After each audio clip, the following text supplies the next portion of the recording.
There are a few books to assist in the practicing of Buddhism. Let us start from the beginning. One scripture which lends a hand in practicing Buddhism is called the Pali Tipitaka, also known as the Pali Canon. This is the standard scripture collection of the Theravada Buddhist tradition. This book consists of 3 parts, the Vinayana Pitaka, Sutta Pitaka, and Abhidhamma Pitaka. We will direct our attention to the Abhidhamma Pitaka, which is made up of 7 books. Of these books, there is one that deals with several controversies to do with some teachings in Buddhism, the Kathavatthu. Issues such as the concept of Arahanthood, Buddhahood, and the Bodhisattva, along with many other controversies regarding teachings in Buddhism, are discussed in attempts to answer and clarify certain debates. There are 3 sections that make up the Pali Canon. The first is the Vinaya Pitaka. In the Vinaya, one finds that its primary subject matter is the monastic rules for Theravada monks and nuns. Although this does not make up the entirety of the Vinaya, it also contains a host of procedures and principles of etiquette that support harmonious relations, both among the monastics themselves and between the monastics and their lay supporters, for whom they depend on for all the material needs. The Sutta Pitaka is the second of the 3 divisions of the Pali Canon. This section contains a collection of Buddhist writings, the scriptures of Theravada Buddhism. The Sutta Pitaka contains more than 10,000 suttas attributed to the Buddha or his close companion. The third section of the Pali Canon is the Abhidhamma Pitaka, which is a collection of texts that gives a systematic philosophical description of the nature of mind, matter, and time. There are 7 books in the Abhidhamma Pitaka, where one will find the book that deals with various controversies of Buddhist teachings. The 7 books within the Abhidhamma Pitaka are as follows: Dhammasangini, Vedanga, Datukata, Pugalapaniti, Kathavatthu, Yamaka, and the Patana. Of these 7 books, the most debated is the Kathavatthu. This particular section of the Abhidhamma Pitaka deals with over 200 debates on points of controversy. Most scholars describe the Abhidhamma Pitaka as an attempt to systemize the teachings of the Sutta Pitaka. According to tradition, the essence of the Abhidhamma was created by the Buddha during the 4th week after his enlightenment. The 7 books of the Abhidhamma Pitaka offer an extraordinarily detailed analysis of the basic natural principles that administer mental and physical processes. These 7 books are the Dhammasangini, meaning enumeration of phenomena. This book enumerates all the Paramita Dhamma, or ultimate realities, to be found in the world. The Vedanga, translated the Book of Treaties, is a book that continues the analysis of the 18 topics by various methods included in the Dhammasangini in the form of catechism, which is a book giving a brief summary of the basic principles of Christianity in question and answer form. The Datukata, which stands for Discussion with Reference to the Elements, is a book of a reiteration of the previously mentioned, in the form of questions and answers. The Pugalapaniti, translated to Description of Individuals, is a book containing descriptions of a number of personality types. The Kathavatthu stands for Points of Controversy.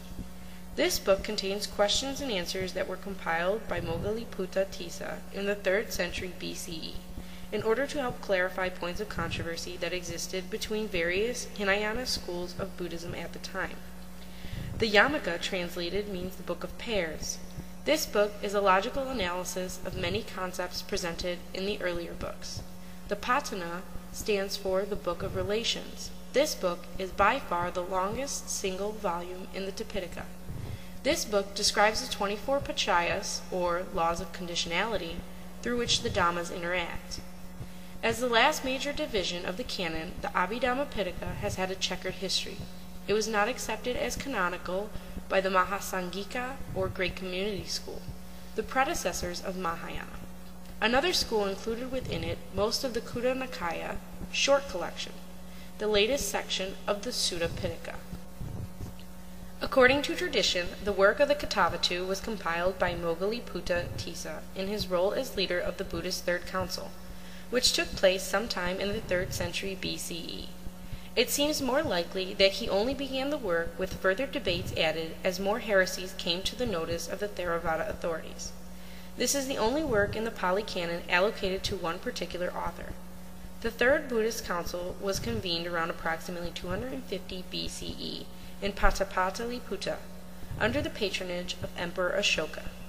The reason for convening the Third Buddhist Council is reported to have been to rid the Sangha of corruption and bogus monks who held heretical views. It was presided over by Moggalliputta Tissa, and 1,000 monks participated in the council as well. However, the council is unrecognized and unknown to all Buddhist sources outside the Theravada school, and its importance to these other schools is therefore debatable. Moggalliputta Tissa was a Buddhist monk and scholar who lived in the 3rd century BC.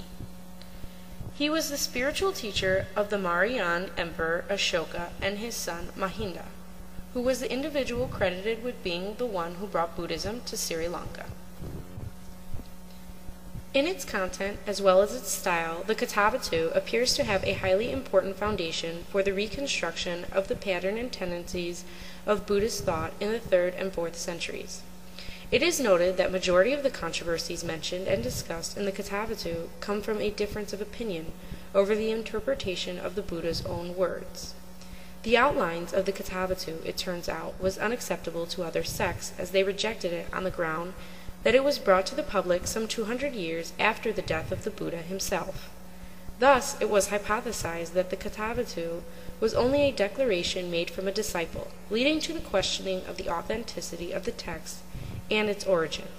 The Kathavatthu was compiled in order to clarify the various points of controversy regarding Dhamma that had arisen among the early Buddhist schools.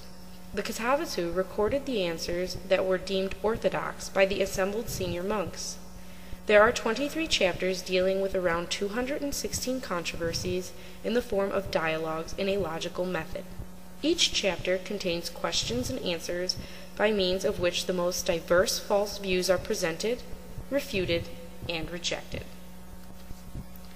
It appears that on the testimony of the Kathavatthu, most of the early Buddhist sects emerged by the 2nd and 3rd centuries. The theses within the Kathavatthu are attributed in the 5th century by Buddhaghosa to some sects that seem to have emerged later than the time of the completion of the Kathavatthu.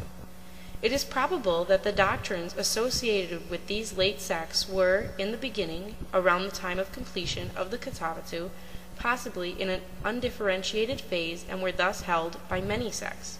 Yet slowly, sections within these sects came together around the specific doctrines and paved the way for their separation from the main sects. The concept of arahant creates a significant issue of debate in the Kathavatthu. The text discusses several theses advocated by different sects. It seems that through these theses, some of the early Buddhist sects were trying to find and establish the possibilities of imperfection of an arahant. Arahant is the title given to the perfect individual in Buddhism. The Buddha is generally called an arahant. There emerged several exceptional disputes over the concept of arahant and the quality of the perfection achieved in arahanthood. This originated by the account of Kathavatthu that a variety of such views came to be held by a section of Buddhists which hypothesized the possibility of the imperfection of the personality of the arahants.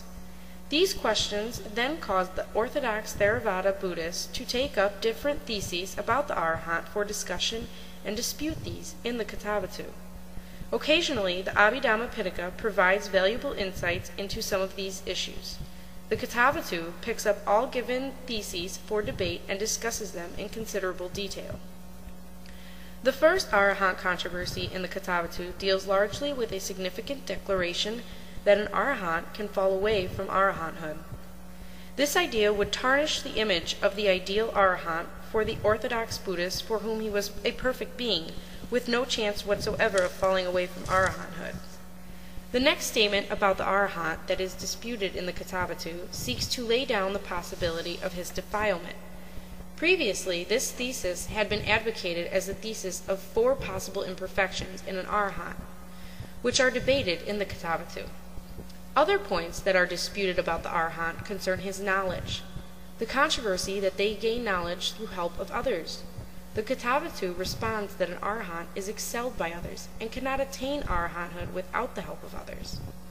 Another debate that an arahant is liable to have ignorance, and also that he or she is likely to get perplexed and hence have doubt, addressed by stating that an arahant may lack knowledge, that is to say, one may be an arahant and not know it.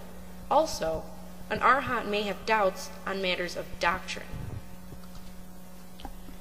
Another important and connected set of controversies in the Kathavatthu centers on the figure of Buddha himself and the concept of Buddhahood. Some contested problems are whether the Buddha is transcendental, whether the Buddha personally visited the earth and preached the Dhamma, whether every word of the Buddha could free the listener from samsara. The early conception of the Buddha seems to have been different from that which emerges later, owing to sectarian and scholastic layers. The original nature of Buddha, as it appeared to his closest disciples, was essentially human. In the Kathavatthu, one of the first issues debated about the Buddha rests over the thesis that the exalted Buddha's ordinary speech was supramundane. The Theravadins argue that this implies that Buddha's speech was meant only for the spiritual and not for the mundane ear, and that the spiritual, not the mundane